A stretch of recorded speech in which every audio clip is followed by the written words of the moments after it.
भारतीय सिनेमा से एक बड़ी शिकायत ये रहती है कि यहाँ बच्चों को ध्यान में रखकर बहुत कम फिल्में बनती है, जबकि सिनेमा कितना पावरफुल माध्यम है और बच्चों के कच्चे घड़े जैसे मन को सही शेप देने में कमाल की भूमिका निभा सकता है। ऐसा नहीं है कि इंडिया में बच्चों के लिए फिल्में बनती ही नहीं, जरूर बनती है, लेकिन उनकी क्वांटिटी बेहद कम है और दो अच्छी फिल्मों के बीच का अंतराल बहुत ज्यादा, या फिर ज्यादातर बच्चों की फिल्में बनती भी बचकाने ढंग से ही हैं।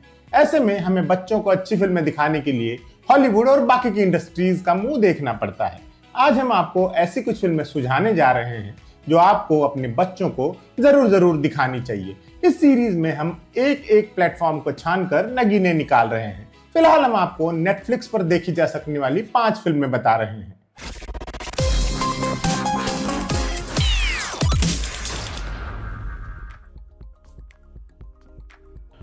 हमारे लिस्ट की पहली फिल्म है द सी बीस्ट, जो कि 2022 में आई थी। इसने नेटफ्लिक्स पर कमाल कर दिया था। तमाम क्रिटिक्स ने तो फिल्म को सराहा ही, ये नेटफ्लिक्स की most successful original animated film भी बन गई थी। पहले 5 महीनों में ही इसे लगभग 17 करोड़ लोगों ने देख लिया था। ऑस्कर अवार्ड सहित दुनिया भर के फिल्म अवार्ड्स में इसे नॉमिनेशन भी मिला था। इसकी कहानी का सार कुछ यूं है। सदियों से समंदर में रहने वाले राक्षसी जीव इंसानों की जिंदगी में तबाही मचाते रहे हैं। फिर इंसान उनसे मुकाबला करने का सोचता है। इंसानों में कुछ शिकारी तैयार किए जाते हैं। ऐसा ही एक शिकारी है कैप्टन क्रो, जो अपनी सहायिका सारा शार्प के साथ अनगिनत समुद्री अभियान कर चुका है। उसका एक एडॉप्टेड बेटा है जेकब, जो खुद भी एक शिकारी है। दूसरी तरफ एक अनाथालय में एक बच्ची रहती है मेसी ब्रम्बल। मेसी के माता पिता भी शिकारी थे, जो एक समुद्री जीव से हुई घनघोर लड़ाई में मारे जा चुके हैं। कैप्टन क्रो, जेकब और उनका क्रू एक भयानक सी मॉन्स्टर को पकड़ने या मार डालने की फिराक में है। इस बड़े से जानवर का नाम है रेड ब्लस्टर। रेड ब्लस्टर को पकड़ने के लिए जो जहाज निकलता है, उस पर चोरी से मेसी भी चढ़ जाती है। फिर समंदर में क्या होता है? मेसी और जेकब की जोड़ी क्या गुल खिलाती है? क्या ये लोग रेड ब्लस्टर को मारने में कामयाब रहते हैं? क्या रेड ब्लस्टर वाकई में एक मॉन्स्टर है भी, या कहानी कुछ और ही है? ये सब आप फिल्म देखकर जानिएगा। हम तो बस इतना कह सकते हैं कि मजा आएगा। द सी बीस्ट को इतना पसंद किया गया कि अब इसका सीक्वल भी बन रहा है।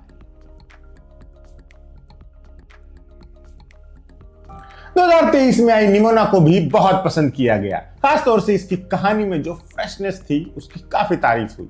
ये कहानी है एक राज्य की, जहां जनता की सुरक्षा योद्धाओं की एक संस्था के हवाले है। हजारों साल से ये संस्था नए नए योद्धा दे रही है, जिन्हें नाइट्स कहा जाता है। लेकिन इस बार ये प्रथा बदल रही है। नई रानी वैलेरिन ने फैसला किया है कि अब से एक आम आदमी भी नाइट बन सकता है। बैलिस्टर बोल्ड हार्ट वो पहला आम आदमी है जिसे नाइट बनने का सम्मान मिला है। लेकिन सम्मान समारोह में कुछ भयानक हो जाता है और बैलिस्टर बोल्ड हार्ट को फरार होना पड़ता है। अब बैलिस्टर बोल्ड हार्ट खुद की जान बचाता फिर रहा है। उसे अपने ऊपर लगे तमाम इल्जाम भी दूर करने हैं। ऐसे में उससे आ मिलती है निमोना। निमोना एक टीन एज की लड़की है जो रूप बदलने में माहिर है। वो किसी का भी कैसा भी रूप ले सकती है। उसकी शक्ति के चलते लोगों ने उसका बहिष्कार किया हुआ है। उसे मॉन्स्टर समझा जाता है। निमोना बैलिस्टर को मदद ऑफर करती है, लेकिन क्या निमोना सच में ही सिर्फ मदद करने आई है, या उसका कोई और भी मकसद है? निमोना के अतीत में कौन से राज छुपे हुए हैं? ये सब जानने के लिए आपको फिल्म देखनी पड़ेगी। फिल्म की क्रिटिक्स ने खूब तारीफ की थी। इसका एनिमेशन कमाल का है, आंखों को सुहाने वाला। फिल्म दर्शकों के साथ एक इमोशनल कनेक्ट बनाने में कामयाब होती है। निमोना ऑस्कर्स में बेस्ट एनिमेटेड फीचर कैटेगरी में नॉमिनेट भी हुई थी। पहली फुर्सत में देख डालिए। सुनने में आया है कि इसका भी सीक्वल बनाने के लिए नेटफ्लिक्स ने हरी झंडी दे दी है।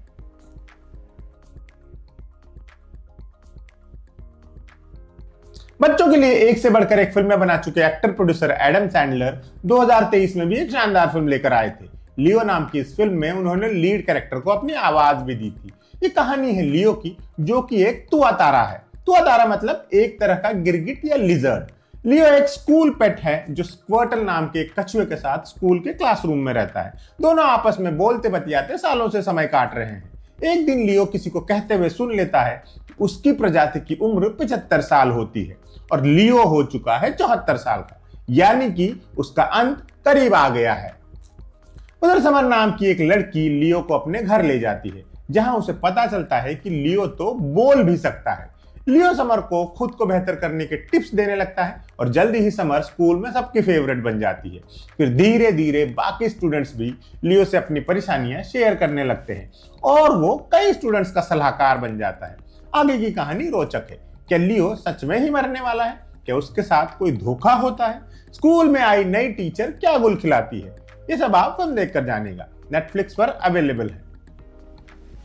लियो के एनिमेशन, वॉइस डबिंग और म्यूजिक की जमकर तारीफ हुई। फिल्म के ह्यूमर को भी काफी पसंद किया गया। एडम सैंडलर ने इसके वॉइस ओवर के लिए एक अवार्ड भी जीता। क्यूट सी और सुपर फनी है फिल्म। आपको अपने बच्चों को भी दिखानी चाहिए और खुद भी देखनी चाहिए।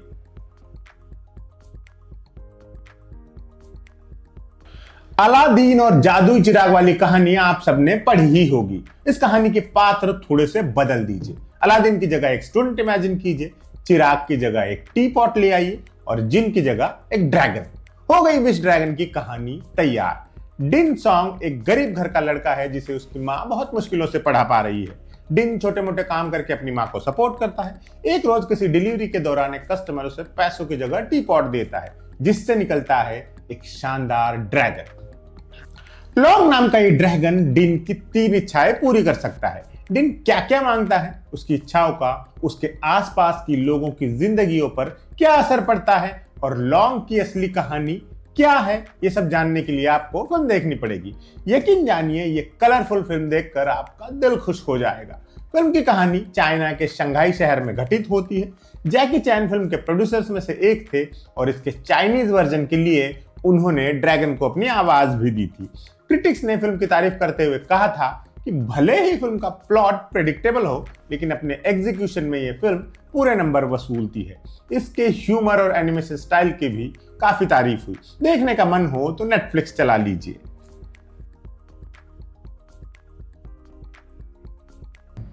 हमारी लिस्ट में जो आखिरी फिल्म है उसे क्रिसमस एडवेंचर फिल्म कहा गया था। क्लॉज 2019 में आई थी और आते ही सबकी फेवरेट फिल्म बन गई थी। बहुत तारीफें हासिल की इस फिल्म ने। इसकी story, animation, emotional depth, humour, narrative और वॉइस ओवर के लिए क्रिटिक्स बिरादरी ने इसकी तारीफों के पुल बांध दिए थे। फिल्म को ऑस्कर्स की बेस्ट एनिमेटेड फीचर कैटेगरी में नॉमिनेशन भी मिला था। ऐसा करने वाली ये नेटफ्लिक्स की पहली एनिमेशन फिल्म थी। क्लॉज की कहानी कुछ यूं है। 19वीं सदी में जैस्पर नाम के एक नौजवान को उसके अमीर पिता एक दूर दराज के गांव में पोस्ट मास्टर बनाकर भेजते हैं। जैस्पर के सामने टास्क है कि वो वहां एक पोस्ट ऑफिस बनाए और 1 साल के अंदर 6000 लेटर डिलीवर करके दिखाए। ऐसा करने में नाकाम होने पर उसे जायदाद से बेदखल किया जाएगा। स्मीरन्सबर्ग नाम का यह गांव 2 कबीलाई परिवारों की दुश्मनी के लिए मशहूर है। ऐसे गांव में कोई क्यों ही किसी को लेटर भेजता। जैस्पर को गांव से बाहर क्लॉज नाम का एक आदमी मिलता है, एक बूढ़ा आदमी जो लकड़ी के खिलौने बनाता है। अपना पोस्ट ऑफिस चलाने के लिए डेस्परेट जैस्पर गांव के बच्चों को यह यकीन दिलाने में कामयाब हो जाता है कि अगर वो क्लॉज के नाम एक लेटर लिखेंगे तो उन्हें बदले में एक खिलौना मिलेगा। जल्द ही योजना काम करने लगती है और दर्जनों बच्चे क्लॉज के नाम लेटर लिखने लगते हैं। कहानी कुछ सुनी सुनी सी लग रही है ना? सही पहचाना है आपने। ये कहानी सेंटा क्लॉज की ऑल्टरनेट ओरिजिन स्टोरी है जिसमें सेंटा क्लॉज कोई दैवी दूत न होकर एक लकड़हारा है। बहरहाल जल्दी ही कैस्पर और क्लॉज की इस योजना को मुसीबतों का सामना करना पड़ता है। कबीले के लोग दोनों की जान के दुश्मन बन जाते हैं। ये दोनों उन सबसे कैसे निपटते हैं ये फिल्म देखकर जान लीजिएगा।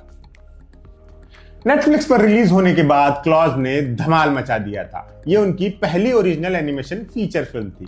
रिलीज होने के 4 हफ्तों के अंदर ही इसे 4 करोड़ से ज्यादा लोग देख चुके थे। फिल्म ने बेस्ट एनिमेशन फिल्म का बाफ्टा अवार्ड भी जीता था।